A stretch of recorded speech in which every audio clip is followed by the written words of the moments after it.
Praise the Lord. I will praise thee, for I am fearfully and wonderfully made. Marvelous are thy works, and that my soul knoweth right well. Magbago man yung physical natin, mga kapatid, yung shape ng katawan natin.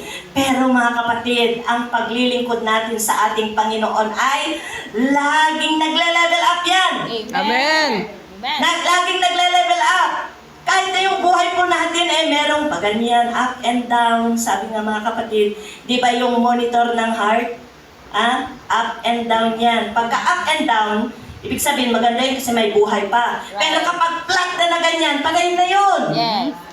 Kaya salamat sa ating Panginoon. May mga ups and downs tayo sa buhay. Pero salamat pa rin. Patuloy pa rin tayong naglilingkod sa ating Panginoon. Amen. So, physical change. Sabi nga, dati porcelana daw yung kutis. Aba, ngayon, Dalmatian na. Pero sige lang. Amen. Yung kutis ng bata noon, kutis bata noon na talagang napakakinis. Pero ngayon, mapapansin natin, naku, may mga batik-batik na. Pero okay lang yan. Basta, tapat tayong naglilingkod sa ating Panginoon. So, the world around us, yan, yung ating mundo, dahati mga kapatid, very peaceful naman yan, yung ating kapaligiran. Noon nga lang, yung bahay natin, yung, kung ano, yung sarado, di pa lunod nga kunada? Alala nyo yun? Kawayan yung yung bahay natin. Made of kawayan. Ni pahat, kunada garot kakabsat. Adala, hindi, yung pintuan niya, di pa lunod laang. Lang sa likod. Pero,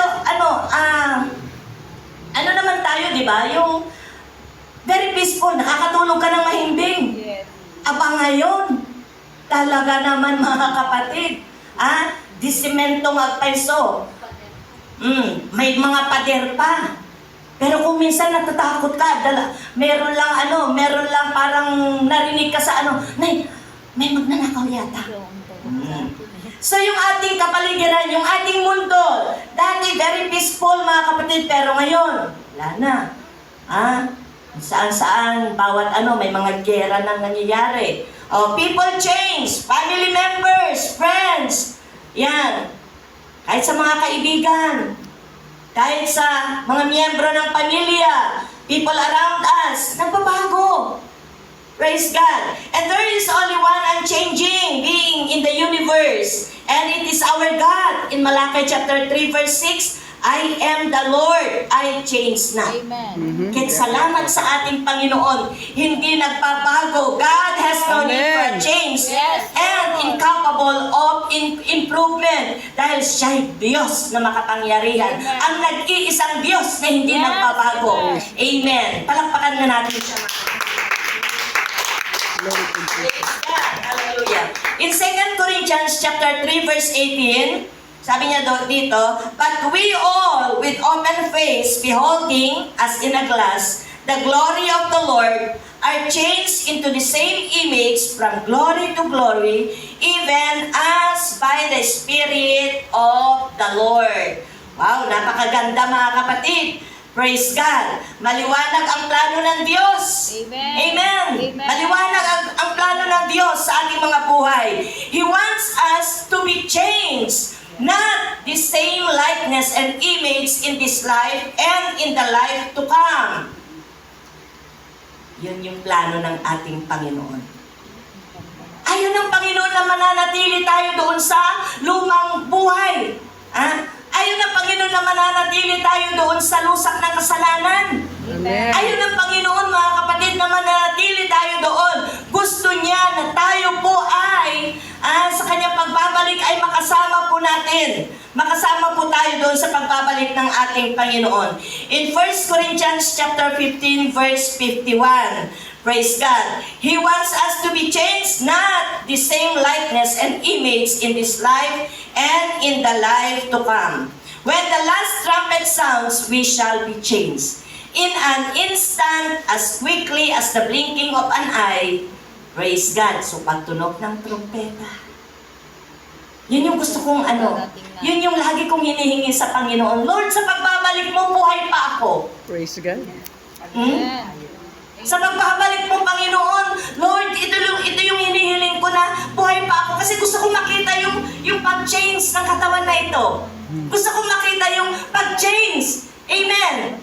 Malay mo, sa pagbabalik ng Panginoon, nagkukwentuhan kami ni Mama. Tapos bigla na lang nakita ko nag-change siya. Tapos nakikita rin niya na biglang mag-change din ako. Tapos sasalubong na doon sa Panginoon. Praise God! Hallelujah! Parang pag ini-imagine ko yun, mga kapatid, Lord, gusto kong makita yun. Praise the Lord. Hmm? Tapos ini-imagine ko rin, mga kapatid, na isang pamilya, nandyan na nananalangin kami, tapos Praise bigla na lang na magbabago, mag-change, tapos sasalubong ka agad sa Panginoon. I want to see that, Lord, yung pagbabago ng katawang ito. Amen. Ganun ba yung iniisip ninyo, mga kapatid? Amen. Amen? Salamat sa ating Panginoon. So what needs to be changed in our lives? Ano ba yung dapat na baguhin sa buhay na ito, mga kapatid? Number 1, our relationship to God. Amen. Yung relasyon natin sa ating Panginoon. Naalala niyo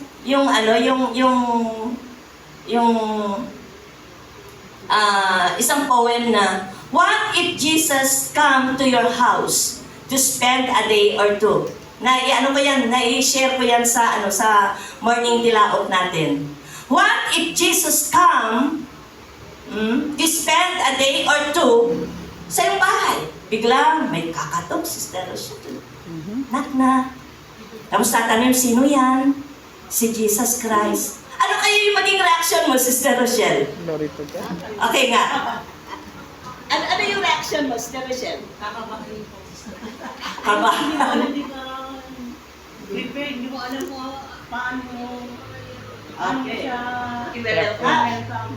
Oh, yan. Kaya nga sabi ko nga, what if Jesus come? Knock, knock. Who's there? Si Jesus Christ. Lord, sandali lang. Baka ganun Sister Rochelle. Sandali lang. Bigla ka ng kinabahan. Naku, sandali lang. Mabibihis muna ako. Ay, sandali lang. Kakalkalin mo na sa una inilagay yung Bible mo kasi baka yung Bible mo wala doon sa, tapos ilalagay mo na doon sa sa salas, doon sa center table. Kasi gusto mong makita ng Panginoon. O kaya tatawagan mo yung kaibigan mo. Friend, huwag ka munang pupunta dito sa bahay. Kasi may plano kayo na pupunta doon sa pupunta sila doon sa bahay at medyo ewan ko kung anong kwan. Huwag ka munang pupunta. Bakit? Kasi nandito si Jesus Christ. O kaya, cancel ko muna yung lakad ko ngayon kasi nandito si Jesus Christ. So what if Jesus Christ will come to your house to spend a day or two? Sa mga prepared, knock. Who's there? Jesus Christ. Pagbubuksan mo kagad kasi gusto mo siyang makita, gusto mo Amen. siyang makasama. Praise God. Lord, tuloy ka! Nandun siguro yung kagalakan. Lord, tuloy ka, Panginoon. Na-miss kita, Panginoon. Siguro hindi mo alam paano yung gagawin mo, mga kapatid. Lord, pasok ka, upo ka dito, Lord. Anong gusto mong inumin? Anong gusto mong... lahat na siguro talagang yung kagalakan mo. Yung kagalakan mo siguro talagang, ay grabe, tapos siguro magsisigaw ka, no? Amen. Sasabihin mo sa mga, anak, nandito si Jesus Christ. Mga apo, nandito si Jesus Christ. Wow! So, ang una, sabi niya dito, mga kapatid, what needs to be changed in our lives? Our relationship with God, yung relasyon natin sa ating Panginoon, yun yung baguhin natin. Araw-araw, kagaya ng panalangin ni David, create in me a clean heart, O Yes, God, thank you. and renew a right spirit within me. Hallelujah. Lord, pagising po natin, mga kapatid, amen na, Lord, saliksikan mo yung aking puso. So, sa mga prayer warriors, kaya lagi kong yung sinasabi na parang binabantayan natin lagi yung oras, di ba? Yung 5 o'clock. Kung minsan, mga kapatid, mag-a-alarm ako, pero inuunahan ko yung alarm. Kaya kung minsan, hindi ko na sineset yung alarm ko, Pero ganun pa rin mga kapatid. May time din na biglang magugulat ako. Ala, maliwanag na pala, 5:15 na. Kaagad-agad, bahamon ako, bukas ako dun sa ano. Ayan. At pagbukas ko, pagpasok ko dun sa join mga kapatid, nananalangin na. May mga nagsishare na. So parang lagi nating hinihintay yun. Amen. So, ibig sabihin, pag hinihintay natin yung morning devotion, lagi din tayong sabik sa pagbabalik ng ating Panginoon. Amen. Lagi nating hinihintay ang pagbabalik ng ating Panginoon. So, we need to change yung relationship natin sa ating Panginoon na nawa mga kapatid ay lalong nagle-level up yung ating relasyon sa ating Panginoon. Yung lumalago tayo. Amen. Kaya nga, we are so blessed. Pastor and I are so blessed.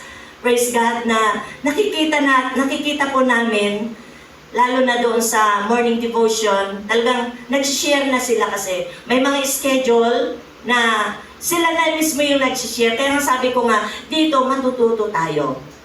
Amen. So, kahit din dito sa Sunday School mga kapatid, so kapag ako yung nagturo, after ng talagang nagque-question ako mga kapatid.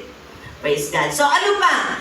Our relationship with our family. Yun, yung relationship natin sa ating family. Baka naman, minsan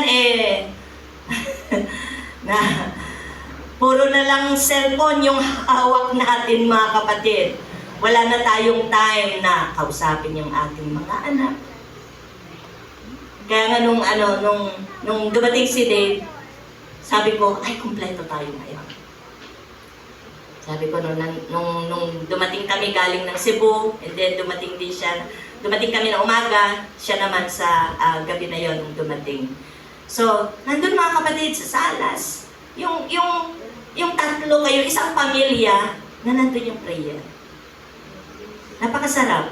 Family that prays together, goes together. Sabi nga, napakasarap tignan na ang isang pamilya mga kapatid ay magkakasama sa panalangin. Ngayon, kung hindi naman, bigyan natin sila ng time. Di ba, Sister Lori? May time na pinupuntahan mo si Bonbon doon. Kasi mag-isa lang naman yung Pero tatlo na sila ngayon.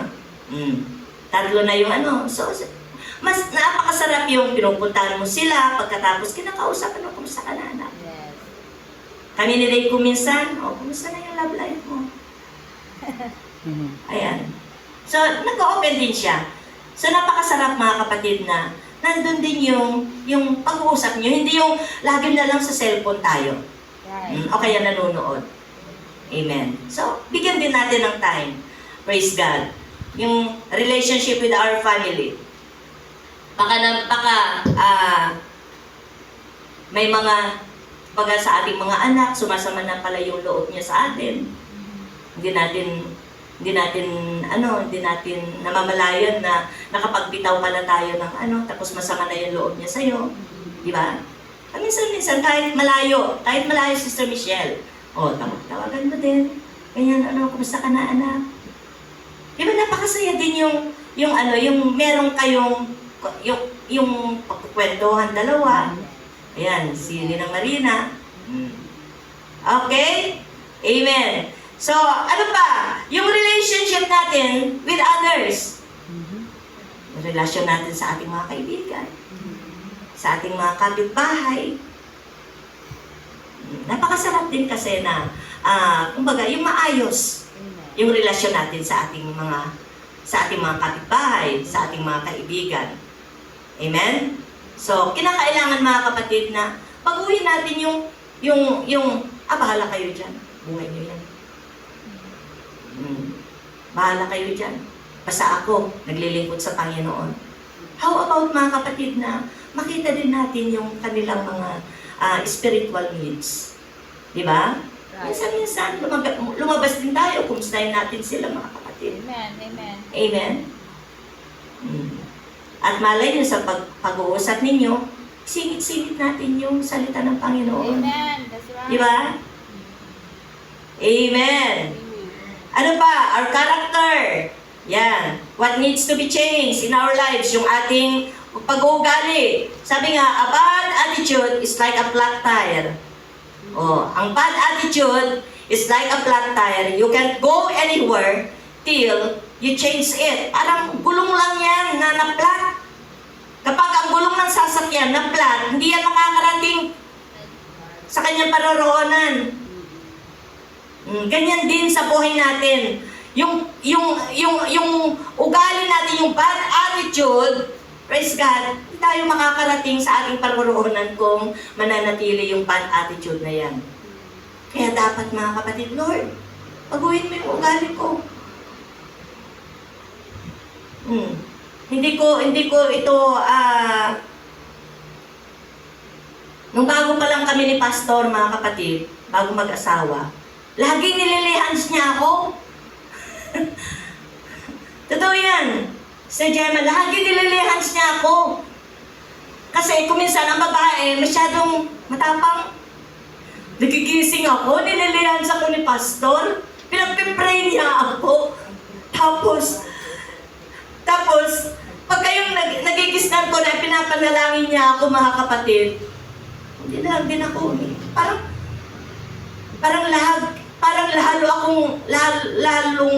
Parang lalo kong sinusutil, mga kapatid.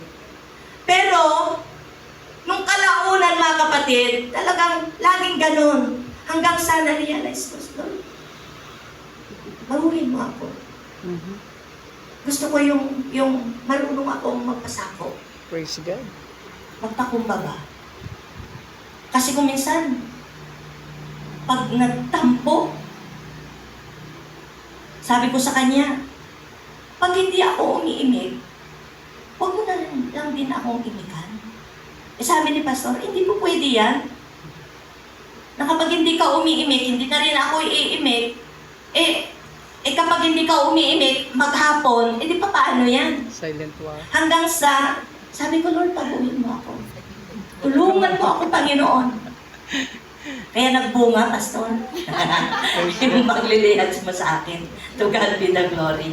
So, napakaraming bagay, mga kapatid, na kung titignan ko, napakaraming bagay na, kumbaga, yung pagbabago ng Panginoon. Amen. Sa bagay, sabi ko nga, lagi kong sinasabi ito, please be patient with me. God is not finished with me yet. Yes, amen. Lahat tayo, mga kapatid, under construction. Amen. Nakalagay yan, under construction. Pag may nakita ka sa akin na hindi maganda, please be patient. Kasi hindi pa tapos ang Panginoon sa akin. Yes, amen. Lahat tayo, mga kapatid, hindi pa tapos ang Panginoon. Praise God, our character.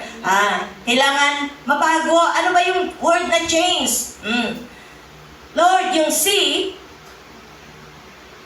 we need to change our character. H, we need to change our habit, our attitude, negative thoughts, yung goal po natin, baka hindi na naka-align sa Panginoon. And everything, na mga bagay na hindi kaaya-aya sa harap ng ating Panginoon. At kapag pinabago naman tayo ng Panginoon, huwag tayong masaktan. Nyamot din, Lord. Sabi ko noon Lord, ito na lang, Lord. Pero bang iwan mo naman sa akin to? May reservation Yung nasa process pa ako ng yung pagbabago ng Panginoon, when it comes to holiness, Lord, pwede ba? Itong bagay na ito, pwede bang huwag mong galawin to? Lord, pwede ba? Kagandahan doon, Lord, pwede ba? Pero hindi pwede. Yes. Kailangan isurrender mo ito lahat sa ating Surrender Panginoon. all. Okay. So, our minds and thoughts, yan. And our priorities. Yun yung mga dapat na baguhin natin sa ating buhay. Ano ba yung priority natin? Sa buhay. So, kayo na yung makakasagot niyan. So, how does God change us? So, paano ba? May mga tinatawag na sudden change. In 2 Corinthians chapter 5, verse 17, if any man be in Christ, he is a new creator. All things are passed away. Hindi pass away.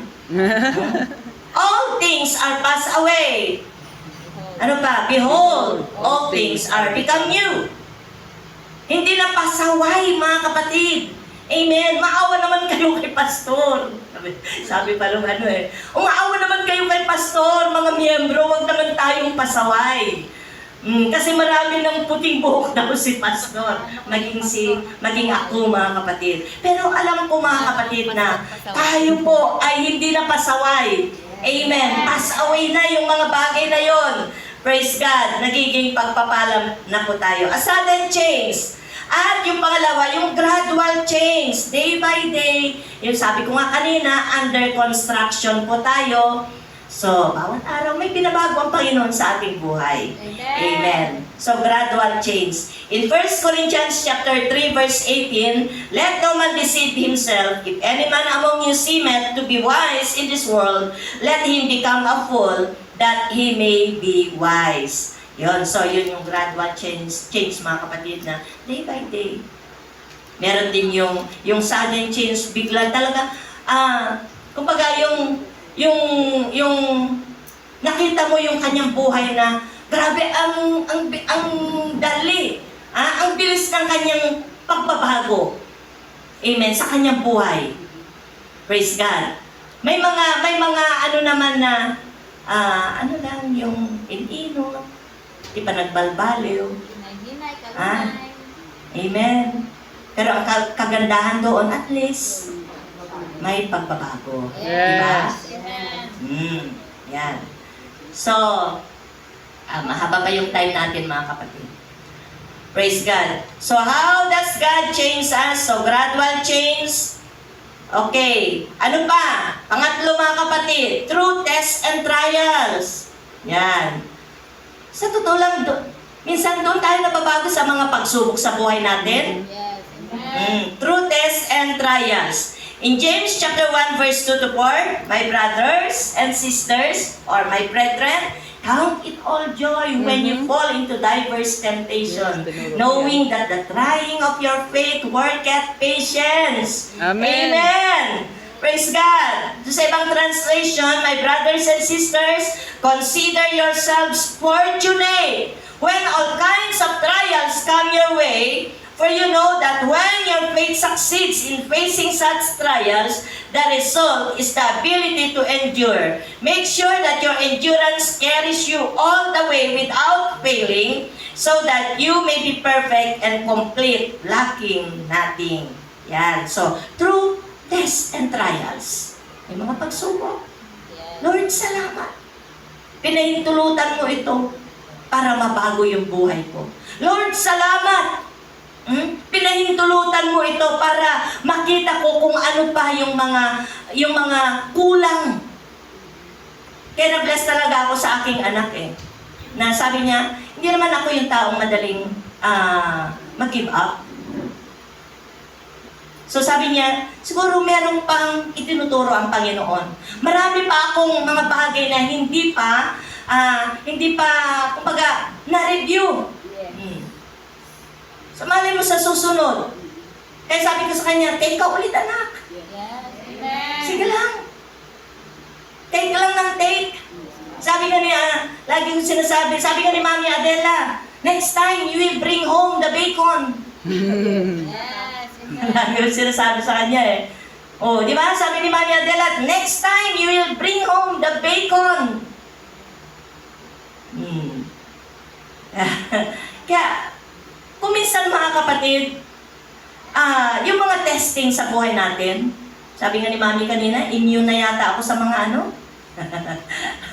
sa mga dami ng mga pagsubok na pinagdadaanan. Kasi kung wala namang pagsubok, walang tagumpay Amen. Sabi ni Pastor kanina, yung taong walang problema, abnormal. Yes, totoo. Abnormal daw. Kaya salamat sa Panginoon. Lord, pag may problema, Lord, ano ba yung gusto mong baguhin sa akin? Bakit Praise may mga God. problema ganito? Marami tayong natututunan Amen. sa mga problema sa buhay. Amen.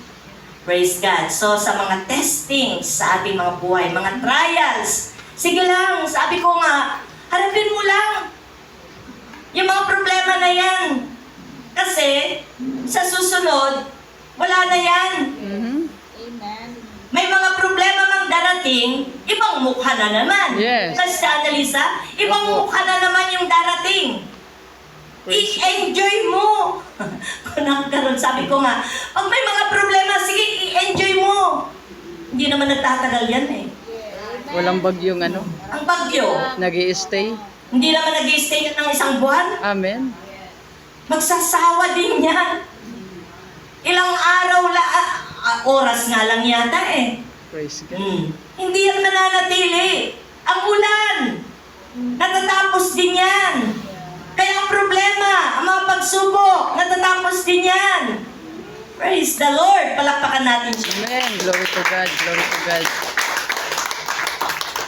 Ano pa? Spiritual discontent. In Psalms chapter 42 verse 1 to 2. As a deer longs for a stream of cool water, so I long for you, O God. I thirst for you, the living God. When can I go and worship in your presence? Spiritual discontent. Kagaya ng isang usa, mga kapatid, na laging nauuhaw. At kapag siya'y nauuhaw, mga kapatid, siya'y bumababa. At pumupunta doon sa tubig, sa ilog, at doon siya iinom. Ganon din tayo. Spiritual, kapag dumarating yung tinatawag na spiritual discontent, mga kapatid, nauuhaw tayo sa presensya ng ating Panginoon. We need to go down. We need to humble Amen. ourselves. Amen. Praise Amen. God. Magpakumbaba tayo sa ating Hallelujah. Panginoon. Lord, I thirst for you. Hallelujah. Nauuhaw ako sa presensya mo, Panginoon. Nauuhaw ako sa yakap mo, Panginoon. At kapag nandun tayo, mga kapatid, sa presence ng Panginoon, gusto natin umiyak. Umiyak na. Hallelujah. Hallelujah. Lumangoy sa presence ng Panginoon. Glory to Jesus. Amen. Sabi nga ni Dave, nung first day ng exam, parang gusto kong umiyak. Sige lang anak, umiyak ka lang. Nung sa result, parang naiyak siya lagi. Sabi ko, okay lang na umiyak ka, iiyak mo lang. Sabi nga ng Biblia, it sadden your face, Mhm. but it sharpen your understanding. Di ba? Napakaganda yung salita ng Panginoon na pagka umiiyak tayo, it sadden our face. Wala namang pagkatapos mong umiyak, di ba namumugto yung mata mo? Nawaharap ka dun sa salamin, parang, pangit-pangit ko na. Kasi umiyak ka eh. But after that, mga kapatid, yung pag-iyak mo, that's what the Bible says, it sharpen your understanding. Kaya pag may mga problema tayo, mamang, sige, iiyak mo lang sa Panginoon. May mga karamdaman, iiyak mo lang sa Panginoon. At pagkatapos na umiyak ka sa Panginoon, ay, parang tumalas yung pangunawa mo. Ay, kaya pala dumaan sa akin tong problema na to. Kaya pala dumaan sa akin yung pagsubok na ito. Meron palang itinuturo ang Panginoon sa akin. Praise God. It sharpen Hallelujah. your understanding.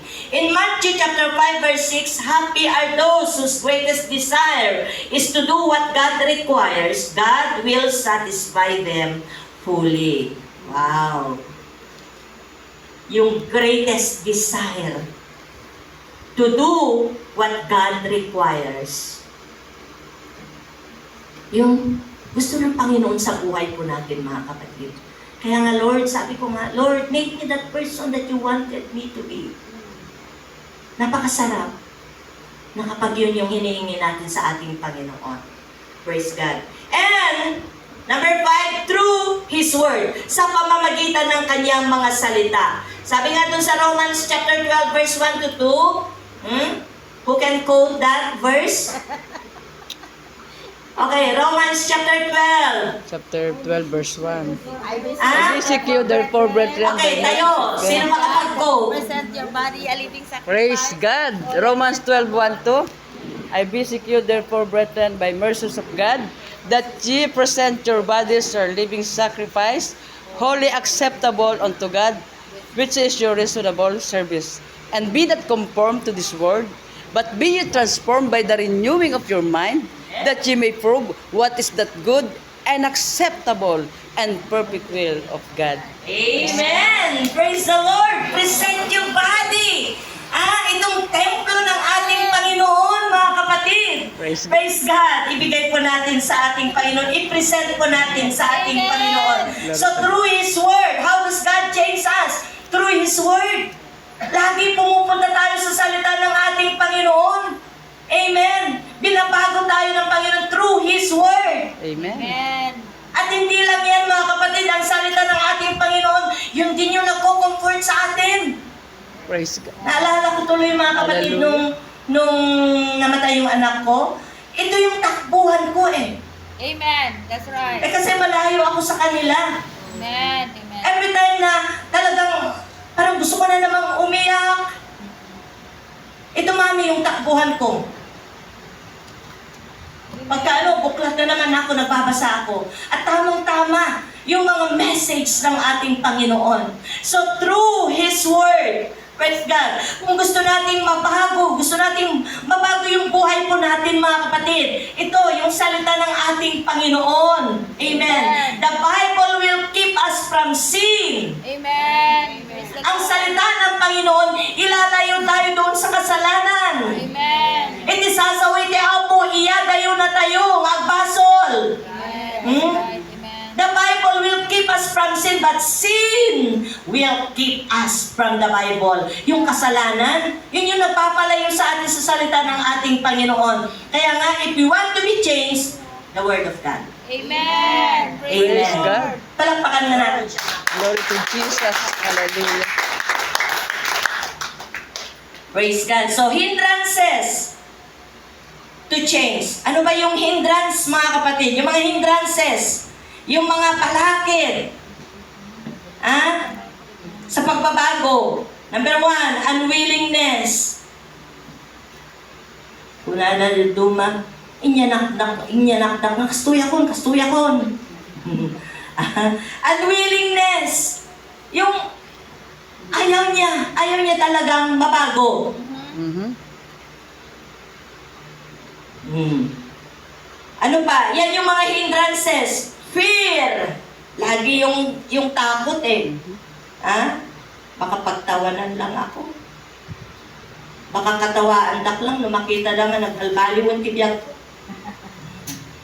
Yung fear, mga kapatid. Number 3, false beliefs. Ito na yung kinamulatan ko. Kaya, ayoko nang baguhin. Personal loss. Mawawalan ako ng mga kaibigan kasi kapag yung nagbago ako.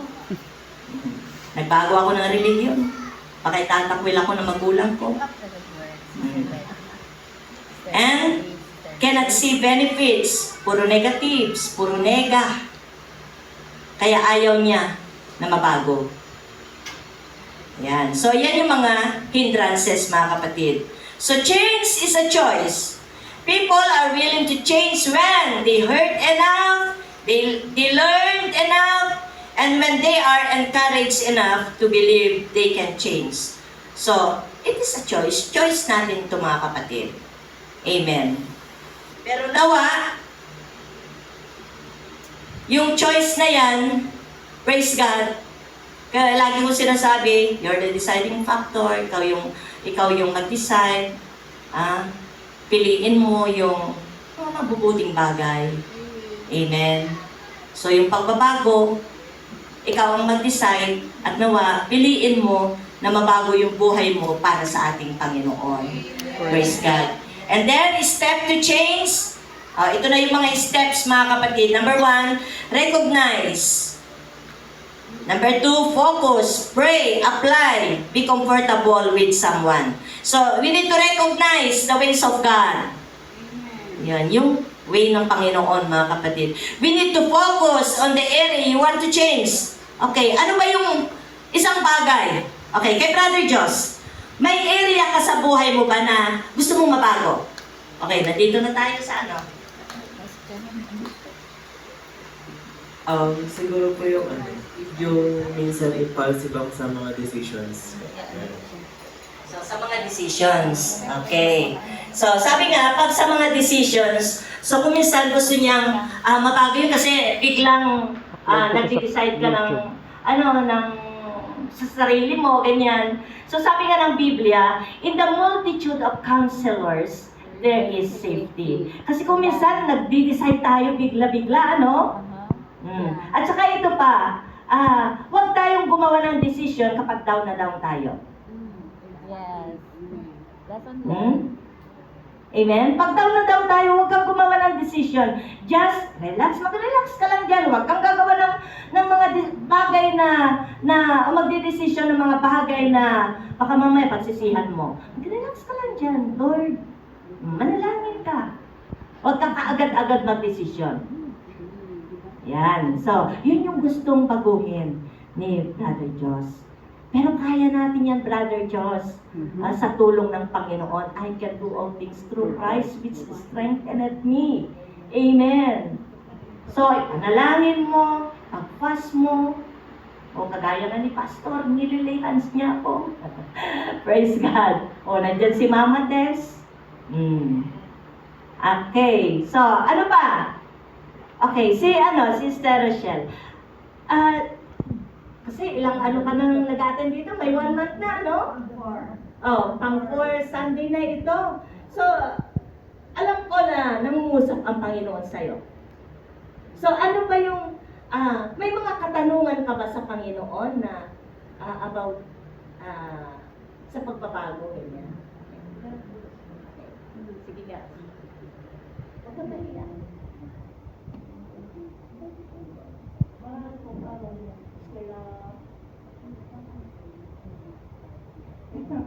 Gusto marami pong tanong na hindi ko alam yung question. Basta ang alam ko lang. Kasagutin yung isas yung tatlong question. Yes, no, or later.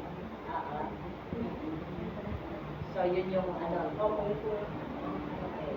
So, meron kang katanungan ngayon na medyo naiyak na si Sister Rochelle Kapagod. Okay, so yung pagbabago ng buhay mo. Na gusto mong ibigay yung buhay mo sa Panginoon. Yun yung nakakaganda. Amen. Praise God. Kumbaga yung 4 weeks, 4 Sundays na pag-a-attend niya. Glory Lord, to God. gusto kong mabago. Amen. Kasi, alam ko, ramdam niya eh. Mhm. Kasi nung first na-attend niya, sabi niya ganon, kakaiba. Glory to Sabi niya, kahit sa Sunday school, sabi niya, kakaiba doon sa pinanggalingan ko. Mhm. At nung pumunta ako sa altar, sabi niya, ramdam ko yung parang napakalamig na yumakap sa akin. Praise God. Kaya tuloy-tuloy siya mga kapatid kasi meron siya nakikita, meron siya nararamdaman. Praise God. At yun yung presence ng ating Panginoon. Glory Ng to altar ng Jesus. Panginoon. Hallelujah. Praise God. And God Praise has a plan. Napakaganda yung plano ng Panginoon sa buhay mo. God has a purpose kasi yung time na kung bakit napunta siya dito, meron po kaming overnight prayer dito. Praise God. And after ng overnight namin, ay na tumaas yung BP mo, ano? So, sila Pastor, Sister Norris, sila yung nagdala sa hospital. At yun na yung way ng Panginoon. Di ba napakaganda? Yun yung way ng Panginoon. Dumaan ka sa pagsubok na yon, pero yun pala yung way ng Panginoon para dalhin ka sa church. At may Praise marami God. kang mga pagbabago Hallelujah. na gustong gawin sa buhay mo. Praise God. So sabi ko, lagi kong sinasabi, yung step ng kaligtasan, number 1 is faith. Nagkaroon ka ng pananampalataya. At alam ko na, meron kang pananampalataya kasi sabi niya, faith cometh by hearing and hearing by the word of God. Iti pamati, agapo, iti panagtingin, kan panagtingtingin, kan nagtisasaw iti ako. Pang first Sunday na. So, meron kang pananampalataya. And then, number 2, repentance. Gusto mong magbago, gusto mong baguhin yung buhay mo sa tulong ng Panginoon. Kasi, hindi naman natin kaya baguhin yung buhay na ito Amen. without the help of God. Praise God. Wala ang tulong ng Panginoon. Hindi natin kaya ito. Praise God. Pero sa tulong ng ating Panginoon, kaya natin yan, mga kapatid. So, nandun, faith, repentance, and then water baptism in Jesus' name. So kahapon na naman, Rochelle, sabi ko nga, Lord, Nandun ako sa pool, mga kapatid. Habang nagbababad doon, Lord, merong kaluluwa na mababautismuhan sa pool na ito. Hallelujah, I pray, hallelujah. God. I pray. Glory. I pray, God. I pray. Praise the name of Jesus. Sabi ko, parang nakikita ko na yung mga mababautismuhan doon, mga Glory to kapatid. Jesus. Hallelujah. At alam ko, Panginoon ang nangungusap sa'yo. Amen. Amen. Amen. So, step to change. So, we need to focus on the area that you want to change and then pray. Seek God's help and strength. So, nandun lagi, hindi nawawala yung prayer, mga kapatid. Because prayer is power. Amen. So, sabi ko nga sa inyo, yung prayer, mga kapatid, P stands for power, R stands for revelation, A stands for anointing, Y stands for yielded heart, E stands for endurance, and R stands for revival. That is the power of prayer. Amen. And then be comfortable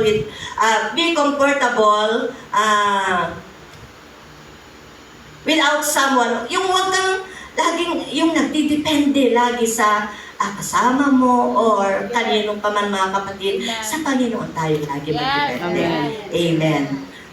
So, salamat sa ating Panginoon. So, the more we change and allow God to change us, the more effectively we can become agents of change in other people lives. So, ayun nga, we are so blessed. Si Sister Nori, ayun, mga kapitbahay niya, pamangkin, kapitbahay, maging si Mami Rosing noon, dahil nakita nila yung changes ng buhay niya. Right. Amen. Kaya siya pumunta dito noon pero nasa Panginoon na siya ngayon. Kinuha na siya ng Panginoon. Kasi sabi niya, nakita ko yung buhay niya.